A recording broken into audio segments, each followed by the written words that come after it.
أشهد أن لا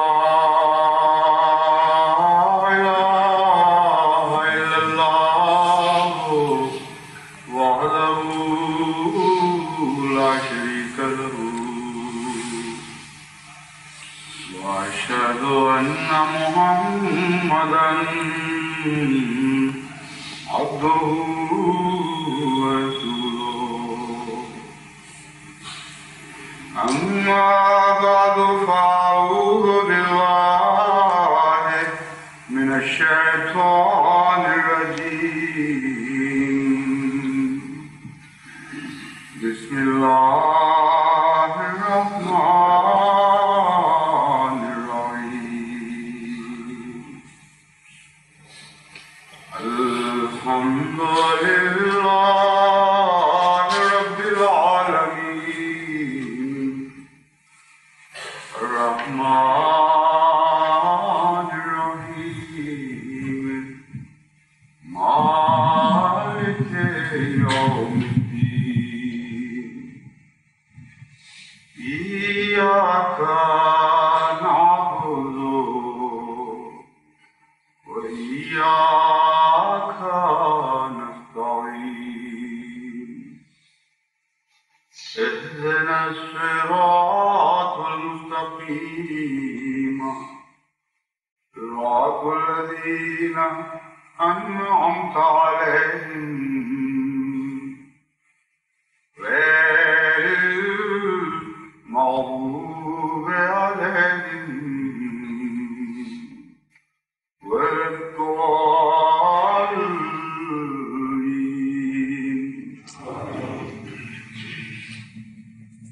واتقوا الله يا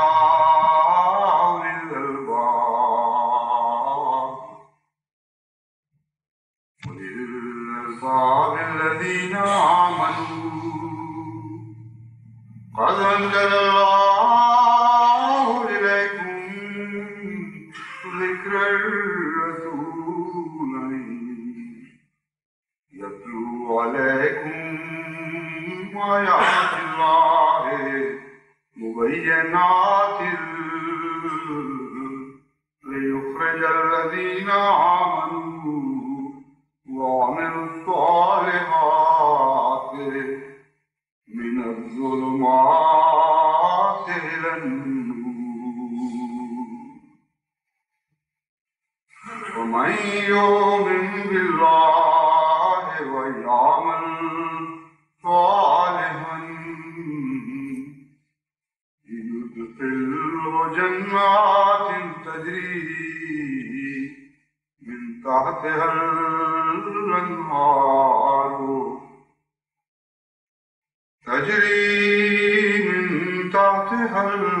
الأنهار خالدين فيها أبدا.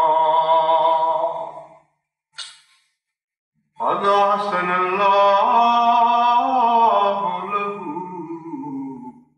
رزقا. اللہ 11 دولت پاکستان کی طرف سے مبینہ کرتاس ابیض میں احمدیت اور حضرت اقدس مسیح موعود علیہ السلام پر جو اعتراضات اٹھائے گئے ہیں، آج کا خطبہ بھی انہی اعتراضات کے جوابات کے سلسلہ کا ایک حصہ ہے۔ آج 2 اعتراضات تو میں نے ایسے لیے ہیں جو پہلے بھی آپ کے سامنے ان کا ذکر کر چکا ہوں، لیکن جس طرح کے کرتاس ابیض میں 2 حصوں میں بانٹ کے ان کو اٹھایا گیا ہے، اسی طرح اس کا جواب بھی 2 حصوں میں بانٹ کر دیا جا رہا ہے۔ ایک تو عمومی اعتراض تھا مثلا کہ حضرت مسیح موعود علیہ السلام نے جہاد کے خلاف فتویٰ دیا اور انگریزوں کی خوشامد کی، اور صاف ثابت ہوا کہ وہ خود کاشتہ پودا ہیں یا جماعت احمدیہ خود کاشتہ پودا ہیں۔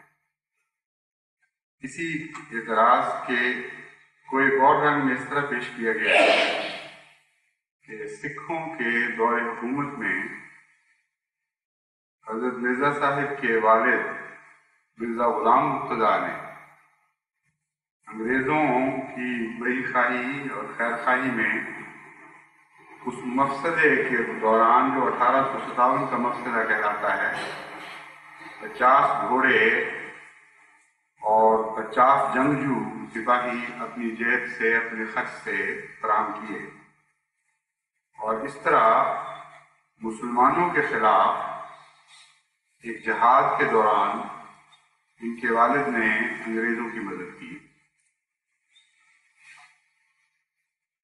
کیونکہ حضرت مسیح موعود علیہ السلام کے زمانے میں کوئی ایسی لڑائی ہندوستان کے مسلمانوں نے انگریزوں کے خلاف نہیں لڑی جس کی یہ مثال دے سکتے اور یہ کہہ سکتے کہ دیکھو نہ صرف جہاد کے خلاف فتویٰ دیا بلکہ عملاً بھی بلا موقع پر جبکہ مسلمان مصروف جہاد تھے ان کو روک دیا گیا یا ان کی مخالفت کی گئی.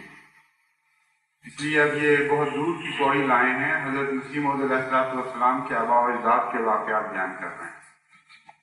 انہوں نے ایسا کیا لیکن امر واقعہ یہ ہے کہ جس قصے پر بنا کی گئی ہے جس دعوے پر بنا کی گئی ہے وہ دعوے جھوٹا ہے. فی زمانہ غدر کے واقعات کو آج کل کے پاکستان کے مورخین اس طرح پیش کر رہے ہیں گویا وہ مسلمانوں اور انگریزوں کے درمیان ایک جہاد تھا اور تمام مسلمان متحدہ طور پر اس جہاد میں انگریز کے خلاف لڑائی میں مصروف تھے. یہ بالکل جھوٹی بات ہے، کوئی ایسا واقعہ نہیں ہوا. جو واقعات ہیں جو تاریخ سے ثابت ہیں وہ یہ ہیں کہ بہادر شاہ ظفر کے آخری دور حکومت میں بعض فتنہ پردازوں نے جن میں پیش اس زمانے کے ہندو اور دوسرے بد مذہب لوگ تھے، انہوں نے نہ صرف یہ کہ بہادر شاہ کو گھیرے میں لے رکھا تھا بلکہ بعض مسلمان علماء کو گھیرے میں لے کر ان سے زبردستی فتوے لیے جا رہے تھے کہ یہ جہاد ہے. اور جہاں تک عام مسلمانوں کا تعلق ہے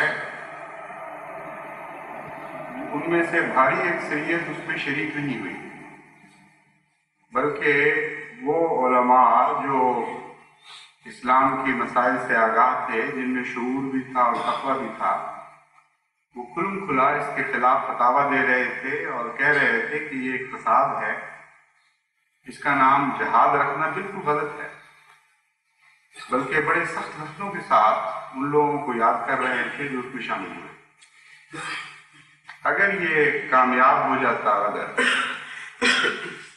تو اس کے نتیجے میں ہرگز کوئی اسلامی حکومت ہندوستان میں قائم نہ ہوتی. ادنا سا تاریخ کا علم رکھنے والا بھی جانتا ہے کہ اس کے نتیجے میں ایک انگریز کی حکومت کی بجائے ہندو کی حکومت آتی اور ہندو کی حکومت نے مسلمانوں کو پہلے حال سے بھی بدتر کر دینا تھا. یہ واقعہ رونما ہونے والا تھا جس میں بہت سے باشعور مسلمان علماء نے معاملات کو بھانپتے ہوئے نہ صرف یہ کہ اسے اسلامی جہاد قرار نہیں دیا بلکہ اس کے خلاف فتوے دیے. وائٹ پیپر میں یعنی اوریجنل وائٹ پیپر میں اس سارے واقعہ کے بعد ایک نتیجہ بھی نکالا گیا ہے اور وہ بھی بہت دلچسپ ہے. کہتے ہیں انگریز کی اتنی مدد کی اپنی جیب سے گھوڑوں اور پیادوں پر خرچ کیا گیا، گھوڑوں اور سواروں پر خرچ کیا گیا، تاہم ان کے خاندان کی حالت پتلی ہوتی چلی گئی اور جس گورنمنٹ عالیہ کو ان کے باپ نے مسلمان بھائیوں کے خلاف مدد پہنچائی تھی اس نے بھی ان کی کوئی قدر نہ کی. یہاں سے پتہ چل جاتا ہے کیا واقعہ ہوا تھا اور کس لیے وہ مدد دی گئی. کسی ذاتی غرض کے لیے نہ حضرت مسیح موعود علیہ السلام نے انگریز کی کبھی کوئی مدد کی، نہ کبھی انگریز کی طرف سے خیر کا ایک ذرہ بھی آپ کو یا آپ کی جماعت کو پہنچا، نہ آپ کے آباء و اجداد میں سے کسی نے ذاتی غرض کے لیے کوئی خدمت کی، اور نہ کبھی انگریز کی طرف سے ان کو کوئی فیض پہنچا۔ یہ حصہ تو بہرحال انہوں نے تسلیم کر لیا۔ جن کو فیض پہنچا وہ کون تھے؟ وہ چند علماء جن کا تعلق وہابیہ فرقے سے یا دیوبندی فرقے سے تھا، اور موجودہ دور میں جو جماعت کے اشد ترین مخالفین ہیں، ان کے آباء و اجداد، ان کے بڑے لوگ، یہ وہ تھے جو امر واقعہ کے طور پر بڑی شدت کے ساتھ انگریز کی حمایت کر رہے تھے، اور بعض شیعہ علماء بھی تھے، وہ بھی بڑی شدت کے ساتھ انگریز کی حمایت کر رہے تھے، اور ان سب کو فیض بھی پہنچے۔ یعنی صرف یہ کوئی بھلائی کا کام نہیں تھا، بلکہ کسی قومی مصلحت کی وجہ سے نہیں تھا، بلکہ ذاتی اغراض بھی وابستہ تھے۔ چنانچہ فیصل التواریخ جلد 2 صفحہ 351 پر یہ درج ہے کہ بغاوت شروع ہونے کے بعد جن لوگوں کو صلہ و انعام سے نوازا گیا، ان میں لکھنؤ کے ممتاز عالم و مجتہد سلطان العلماء سید محمد صاحب بھی تھے، جنہیں سرکار انگریزی سے 800 روپے ماہوار کی پنشن دائمی نسلاً بعد نسل مقرر ہوئی۔ یہ عجیب بات ہے کہ انگریز ایک ایسی خاندان کو، جس کو یہ مولوی کہتے ہیں کہ اپنے ہاتھ سے کاشت کیا تھا، یا ایسی جماعت کو، ان کو تو اس طرح بلا گیا کہ انعام دینا تو درکنار، ان کی اپنی جائیدادیں جو ضبط شدہ تھیں وہ بھی واگزار نہیں کی، اور کسی خطاب سے، کسی القاب سے نوازا نہیں۔ دوسری طرف ان علماء کو جو ہم پر معترض ہیں، ان کو نہ صرف یہ کہ جائیدادیں دیں، مربے دیے ان کو، بلکہ نسل بعد نسل وظیفے جاری کر دیے۔ اور بزرگان دیوبند کا جہاں تک تعلق ہے، ان کی اپنی ایک کتاب سے میں ان کے حالات آپ کے سامنے رکھتا ہوں۔ مولانا عاشق علی صاحب نے یہ کتاب لکھی ہے، جو مولانا رشید احمد صاحب گنگوہی کی سوانح عمری پر مشتمل ہے۔ تذکرہ رشیدیہ اس کا نام ہے۔ اس میں لکھتے ہیں، ان ایام میں آپ یعنی مولانا گنگوہی صاحب کو ان مفسدوں سے مقابلہ بھی کرنا پڑا جو غول سے غول پھرتے تھے، حفاظت جان کی غرض تلوار اپنے پاس رکھتے اور گولیوں کی بوچھاڑ میں بہادر شیخ کی طرح نکلے چلے آتے۔ ایک مرتبہ ایسا ہی اتفاق ہوا کہ حضرت امام ربانی اپنے رفیق جانی مولانا قاسم العلوم، مولانا محمد قاسم نانوتوی ان کے دیوبند کے جو امجد ہیں، اور طبیب روحانی اعلیٰ حضرت حاجی صاحب حاجی امداد اللہ مکی و نیز حافظ ضامن صاحب کے ہمراہ تھے کہ بندوقچیوں سے مقابلہ ہو گیا۔ یہ نبرد آزما اور دلیر جتھا اپنی سرکار کے مخالف باغیوں کے سامنے۔ یہ ہے ان کا قصہ۔ حضرت مسیح موعود علیہ السلام کے متعلق تو یا اس وقت جماعتیں بھی قائم نہیں ہوئی تھی، حضرت مسیح موعود علیہ السلام بھی چھوٹی عمر کے تھے، مگر بہرحال بعد کے زمانے میں بھی حضرت مسیح موعود علیہ السلام یا جماعت احمدیہ کے متعلق کوئی اعتراض ایسا نہیں رکھ سکتے جس میں نعوذ باللہ من ذالک مسلمانوں کے مفاد کے خلاف کبھی کوئی لڑائی نہیں۔ لیکن جس کو یہ خود مسلمانوں کے مفاد کی لڑائی کہہ رہے ہیں، جس کے متعلق بار بار ببانگ دخل یہ اعلان کر رہے ہیں کہ جہاد تھا، اسلام کی خاطر ہو رہا، مسلمانوں کے مفاد میں ہو رہا، اس کے متعلق ان کے آباء و اجداد کا قصہ یہ ہے۔ کہتے ہیں کہ اپنی سرکار کے مخالف باغیوں کے سامنے سے بھاگنے یا ہٹ جانے والا نہ تھا، اس لیے اٹل پہاڑ کی طرح پڑا جما کر ڈٹ گیا اور سرکار پر جان نثاری کے لیے تیار ہو گیا۔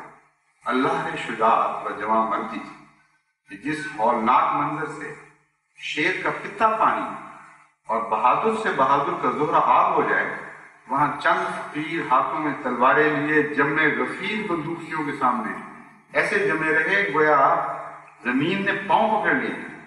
چنانچہ آپ پر خیریں ہوئی اور حضرت حافظ صاحب رحمۃ اللہ علیہ زیر ناف گولی کھا کر شہید بھی ہو گئے۔ یہ ہے ان کا جہاد۔ اپنے منہ سے تسلیم کر رہے ہیں کہ مسلمانوں کا جہاد تھا انگریز کے خلاف، اور آج جو جماعتیں مجھے پر بڑھ بڑھ کے باتیں کرنے والے ہیں ان کے باوجود یہ کر رہے تھے اس جہاد میں۔ لیکن جیسا کہ میں نے کہا ہے یہ بالکل جھوٹ ہے، کوئی جہاد نہیں تھا۔ اس وقت کے چوٹی کے علماء اور خدا ترس علماء مسلمانوں کو متنبع کر رہے تھے کہ فتنہ و فساد ہے، اس میں ملوث نہ ہو، تمہارے مفادات کے خلاف ہے یہ بات۔ چنانچہ دہلی کے نامور عالم مولانا میر محبوب علی صاحب کے بارے میں ارواح ثلاثہ میں لکھا ہے، اور یہ کتاب بھی مولانا اشرف علی صاحب تھانوی کے حاشیہ اور آپ کے نوٹس کے ساتھ شائع ہوئی ہے۔ لکھتے ہیں غدر میں بہت علماء مخالف تھے اور کہتے تھے کہ یہ جہاد نہیں ہے۔ انہی میں میر محبوب علی صاحب بھی تھے، اور آپ واضح و نصیحت کے ذریعے لوگوں کو غدر سے روکتے تھے۔ اور آج جو اسے جہاد قرار دے رہے ہیں، ان کے اپنے فرقے کے چوٹی کے بزرگ مولوی محمد حسین صاحب بٹالوی نے اس جہاد کے متعلق لکھا، مفسدہ 1857 میں جو مسلمان شریک ہوئے تھے وہ سخت گناہ گار اور بحکم قرآن و حدیث وہ مفسد و باغی بد کردار تھے۔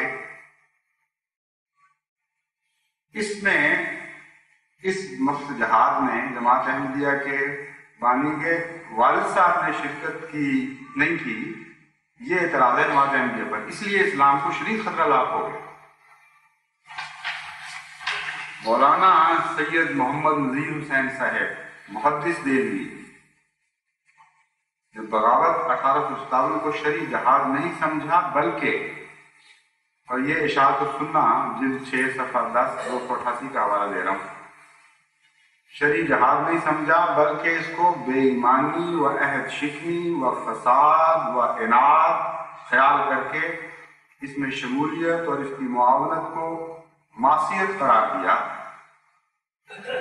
اور سر سید احمد خان صاحب نے تو اسباب بغاوت ہند میں وہ کچھ لکھا ہے اس کے متعلق، جو ایک لمبی کہانی ہے۔ خلاصہ یہ ہے کہ وہ کہتے ہیں یہ بغاوت کیا ہے، حرام زدگی تھی، اس کے سوا اس میں کچھ نہیں۔ عجیب ظلم ہے اور اسلام کے ساتھ مذاق ہے، خدا کا خوف نہیں کرتے۔ جن کو جس چیز کو ان کے آباء و اجداد حرام زدگی تک کہہ رہے ہیں، اس کو آج اسلامی جہاد کے نام پر پیش کر، نعوذ باللہ۔ بہتان عظیم ہے قرآن کے جہاد کے تصور اور اسلام کے تصور جہاد پر، اور حد ہے کوئی حیا ان میں نہیں آتی، ان کو حیا نہیں رہی۔ اسلامی جہاد کے ساتھ اس کو حرام زدگی کو ملا رہے ہیں صرف اس لیے کہ حضرت مسیح موعود علیہ السلام پر اعتراض کا موقع ملے۔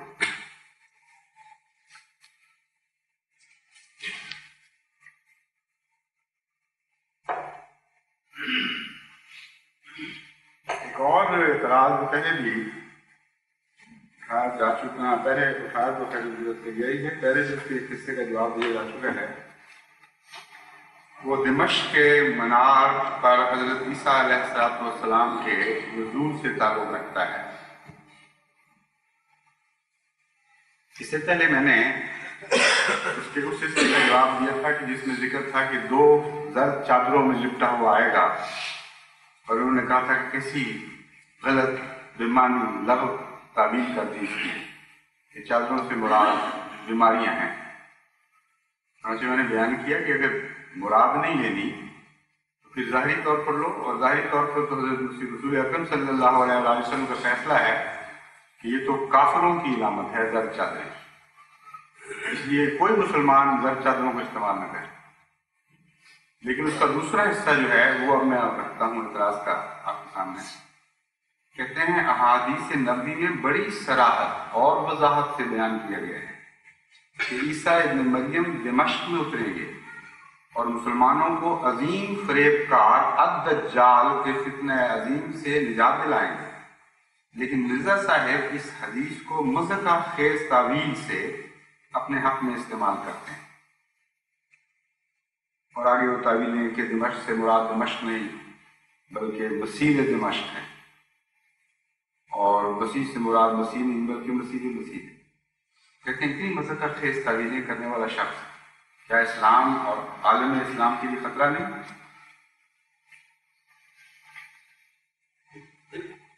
اس اعتراض کے کو دو طریق سے میں نے چھیڑا ہے اس کے جواب کو. ایک یہ کہ لفظ نزول کیا ہے اور ان کے نزدیک نزول کا ترجمہ یہ کرنا کہ آسمان سے اترنے کی بجائے کوئی شخص پیدا ہو گیا ہے. یہ کیوں مذکر خیز بات ہے؟ کیا اس دعوے میں کوئی جواز کوئی معقولیت ہے کہ اگر نزول کا ترجمہ آسمان سے اترنے کی بجائے زمین پر پیدا ہونا کر لیا جائے تو یہ مذکر خیز بات بن جاتی ہے. دوسرا یہ کہ مذہقہ خیزی ان کی اگر یہ مذہقہ خیزی جماعت احمدیہ کی طرف منسوخ کی جا رہی ہے اسے تسلیم نہ کر لیا جائے نہ کیا جائے تو دوسری صورت پھر کیا بنتی ہے اور دیکھنا یہ ہے کہ وہ مذہقہ خیز ہے یا یہ تعویل مذہقہ خیز ہے. ان دو پہلوؤں سے میں آپ کے سامنے اس مسئلے کو رکھتا ہوں. سب سے پہلے تو لفظ نزول کی بحث ہے. قرآن کریم میں یہ لفظ بار بار مختلف معنی میں استعمال ہوا ہے اور اس میں ایک قدر مشترک پائی جاتی ہے.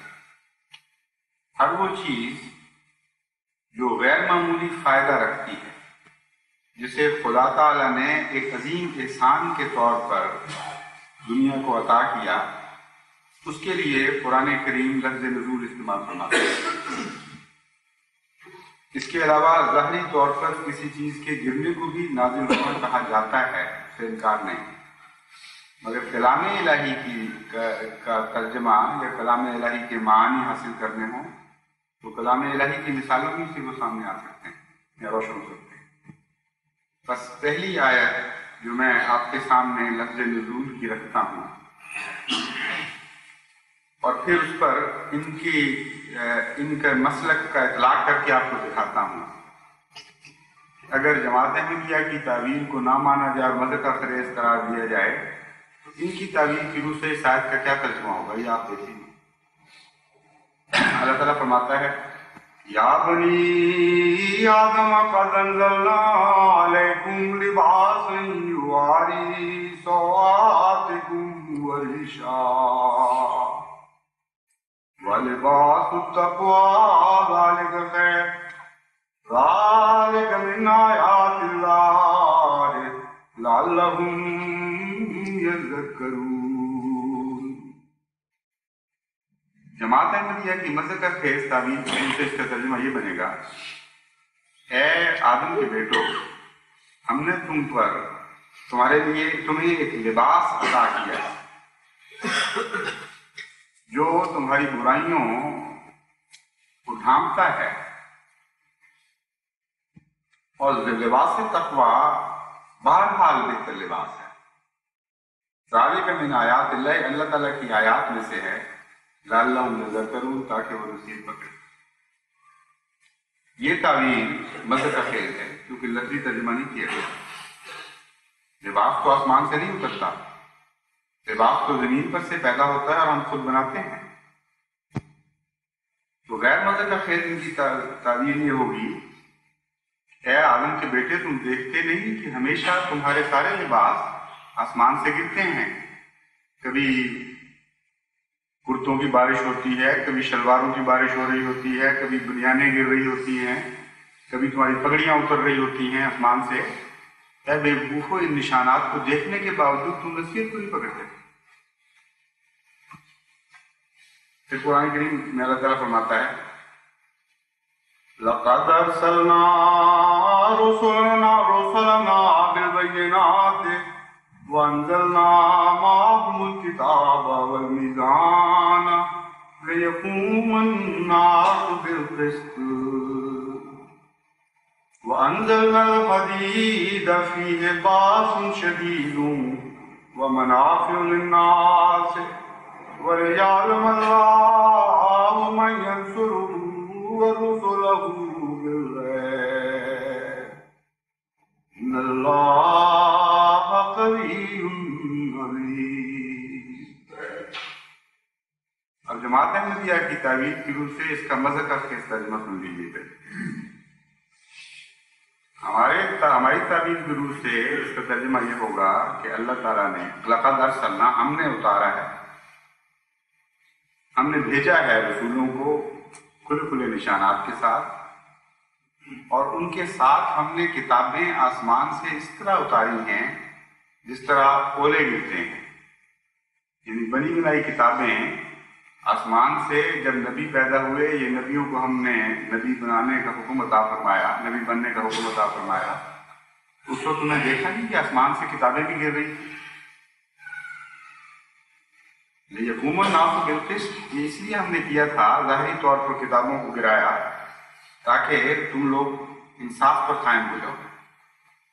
اب کتابوں پہ تم تعجب کرتے ہو، کیا تم نے دیکھا نہیں کہ لوہا بھی ہم اسی طرح آسمان سے پھینکتے ہیں، اور کئی دفعہ تم دوڑ دوڑ کے اپنے گھروں میں چھپے ہو کہ لوہے سے پھر نہ پھٹ جائیں، اور جانوروں کو چھپاتے رہے کہ جانور نہ مر جائیں بیچارے لوہے کے گرنے کی وجہ سے.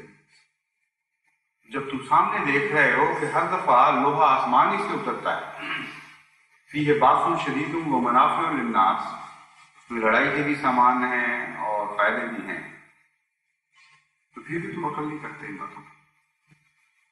وَلِيَعْلَمَ اللَّهُ مَن يَنصُرُهُ وَرُسُلَهُ بِالْغَيْبِ، اس لیے ہم نے ظاہری طور پر کتابیں بھی اتاری اور ظاہری طور پر لوہے کو بھی برسایا تمہارے اوپر، تاکہ اللہ کو یہ پتہ چل جائے کہ اس کی مدد اور اس کے رسولوں کی مدد غیب کی حالت میں کون کرتا ہے.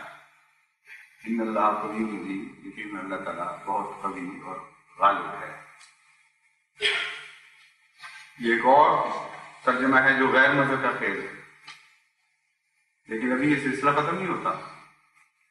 ایک اور آیت بھی ہے، اللہ تعالیٰ فرماتا ہے خَلَقَكُم مِّن نَّفْسٍ وَاحِدَةٍ ثُمَّ جَعَلَ مِنْهَا زَوْجَهَا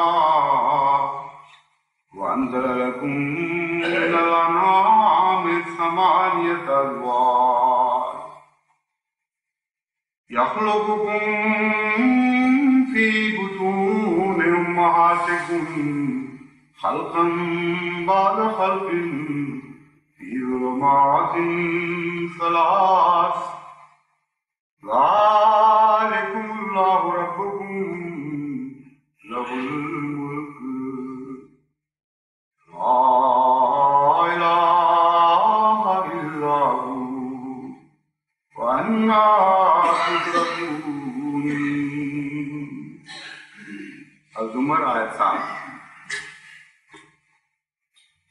حکومت پاکستان کے نزدیک جماعت احمدیہ کا مذہب خیز ترجمہ اس آیت کا یہ بنے گا کہ خلقکم من نفس واحدۃ، تمہیں ایک ہی جان سے پیدا کیا، پھر تمہیں جوڑے بنایا، لیکن تمہیں تو اس طرح پیدا کیا.